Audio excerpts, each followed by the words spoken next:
Agota alma.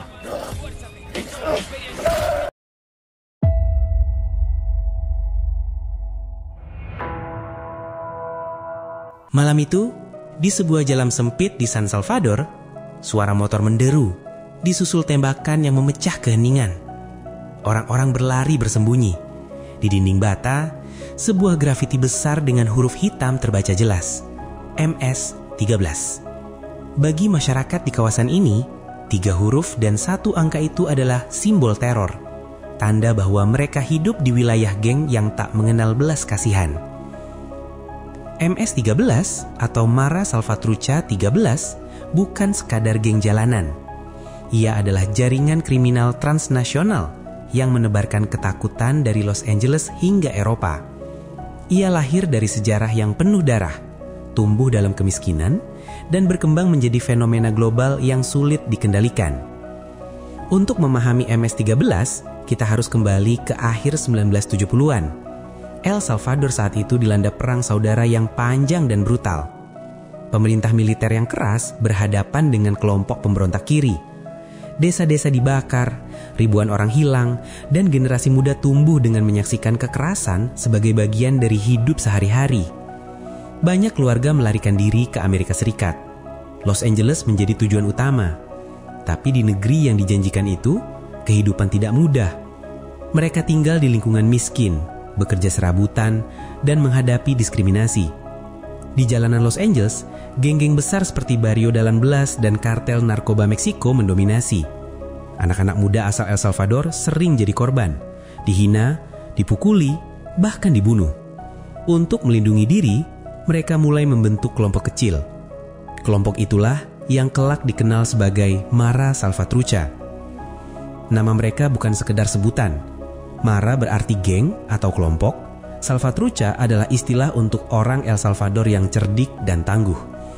Angka 13 dipilih sebagai tanda kesetiaan pada La M atau Mexican Mafia, sindikat penjara paling berkuasa di California. Identitas MS-13 mudah dikenali. Tato yang menutupi wajah dan tubuh, simbol tangan yang hanya dipahami anggota geng, dan gaya hidup keras penuh kekerasan. Tato MS di dahi atau angka 13 di lengan bukan sekedar hiasan. Itu adalah sumpah, tanda kepemilikan tubuh dan jiwa oleh geng. Bergabung dengan MS-13 berarti melewati ujian yang brutal. Calon anggota harus menjalani jam-in, dipukuli beramai-ramai oleh anggota geng selama 13 detik.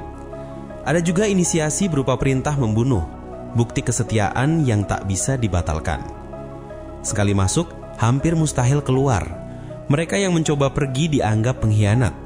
Hukuman paling ringan adalah siksaan. Paling berat adalah kematian. Bahkan keluarga bisa menjadi korban. Itulah sebabnya banyak anak muda memilih tetap tinggal, meski hati kecil mereka ingin bebas. Meski dikenal liar, MS-13 memiliki organisasi yang terstruktur. Dasarnya adalah klik, sel geng kecil berbasis wilayah. Setiap klik punya shot caller, pemimpin lokal yang memberi perintah. Di atas mereka ada Ranfla Nasional, Dewan Nasional yang banyak beroperasi dari balik penjara di El Salvador. Ironisnya, penjara justru memperkuat geng ini. Penjara seperti Zacatecoluca di El Salvador menjadi pusat komando. Dari balik jeruji, perintah dikeluarkan, eksekusi dijalankan, dan bisnis haram diatur. Penjara yang seharusnya menghentikan kriminalitas malah berubah menjadi kantor pusat geng. MS-13 terkenal dengan reputasi yang menakutkan. Kekerasan bukan sekadar alat pertahanan, melainkan bahasa sehari-hari mereka. Di jalanan sempit San Salvador, Los Angeles, atau Tegucigalpa, suara pistol dan senapan sering terdengar sebagai pengingat siapa yang berkuasa. Mereka tidak hanya membunuh, mereka memastikan kematian itu menjadi tontonan publik. Korban sering ditembak di depan umum, kadang di siang bolong, di tengah keramaian. Ada yang ditebas dengan parang, ada yang tubuhnya dimutilasi hingga sulit dikenali. Mayat kerap ditinggalkan di jalan sebagai pesan terbuka. Inilah akibatnya menantang geng. Bahkan, ada laporan pesan ancaman ditulis dengan darah korban, sebuah simbol kebengisan yang sengaja dipertontonkan untuk menanamkan rasa takut di hati siapapun yang melihatnya. Namun pembunuhan hanyalah puncak gunung es. Di bawah permukaannya, MS-13 menjalankan berbagai aktivitas kriminal yang menopang kekuasaan mereka. Pertama, pemerasan. Dari sopir bus, pedagang kecil hingga perusahaan, semua dipaksa membayar uang keamanan. Sopir bus di San Salvador misalnya, sering harus menyerahkan sebagian besar pendapatannya. Jika menolak, risiko terbesar bukan hanya kehilangan kendaraan, tetapi juga nyawa. Tidak sedikit kasus di mana sopir ditembak di depan penumpang hanya karena tidak mampu membayar. Bagi masyarakat kecil, MS-13 adalah penguasa yang tak bisa ditolak. Kedua, narkoba. Meski mereka bukan kartel raksasa seperti Sinaloa atau Zetas, MS-13 menguasai distribusi lokal. Mereka menjadi penghubung antara kartel besar dan pasar jalanan. Kokain, ganja, dan metamfetamin dipasarkan di komunitas miskin, menjadikan narkoba bukan hanya bisnis, tetapi juga alat kontrol sosial. Remaja sering dipaksa menjual narkoba, dan dari situlah proses perekrutan berlanjut. Ketiga, perdagangan manusia. MS-13 memanfaatkan gelombang migrasi dari Amerika Tengah menuju Amerika Serikat. Ribuan orang yang putus asa melarikan diri dari kekerasan justru jatuh ke dalam jebakan geng. Mereka diperas, dipaksa membayar biaya tinggi untuk penyelundupan, dan sering diperlakukan seperti komoditas. Perempuan muda menjadi korban eksploitasi seksual, sementara laki-laki dipaksa bekerja atau bergabung dengan geng. Migrasi yang seharusnya menjadi jalan keluar berubah menjadi perangkap baru. Keempat, pencucian uang dan perdagangan senjata ilegal. MS-13 tidak lagi sekedar geng jalanan, mereka sudah terhubung dengan jaringan kriminal internasional. Uang hasil pemerasan dan narkoba diputar melalui bisnis legal untuk menyamarkan asalnya. Senjata api diselundupkan lintas negara, memberi mereka kekuatan militer yang menandingi aparat. Di banyak tempat, polisi takut memasuki wilayah yang mereka kuasai tanpa persiapan besar. Semua aktivitas ini saling terhubung, menciptakan lingkaran kekuasaan. Kekerasan menjaga reputasi, pemerasan menjaga aliran uang, narkoba memperluas jaringan. Perdagangan manusia memanfaatkan penderitaan, dan pencucian uang memastikan sistem itu bisa terus berjalan tanpa henti. Di balik setiap mayat yang tergeletak di jalan, di balik setiap toko yang tutup karena bangkrut diperas, ada cerita tentang MS-13 yang menegaskan diri sebagai salah satu geng paling berbahaya di dunia. Mereka tidak hanya memanfaatkan kekerasan sebagai alat, tetapi menjadikannya sebagai identitas. Dari Los Angeles, nama MS-13 menyebar. Deportasi massal pada 1990-an mempercepat proses ini. Ribuan anggota geng dikirim kembali ke El Salvador, Honduras, dan Guatemala. Bukannya berhenti, mereka justru membangun jaringan baru di tanah air. Kawasan ini kemudian dikenal sebagai Segitiga Utara, salah satu wilayah dengan tingkat pembunuhan tertinggi di dunia. Di banyak kota, geng lebih berkuasa daripada polisi. Mereka memungut pajak jalanan, mengendalikan pasar gelap, dan menanamkan ketakutan di setiap sudut. Di Amerika Serikat, MS-13 berkembang di California, Texas, hingga Virginia dan Maryland. Mereka memanfaatkan komunitas imigran untuk merekrut anggota baru. Bahkan di Kanada dan Spanyol, jejak mereka mulai terlihat.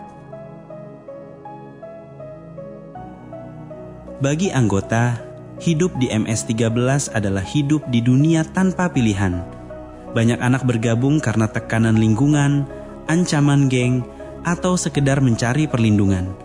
Namun sekali masuk, hidup mereka dikuasai geng. Seorang mantan anggota pernah berkata, "Ketika kau masuk MS, kau kehilangan nama. Kau bukan lagi milik keluargamu, kau milik geng. Satu-satunya jalan keluar adalah mati."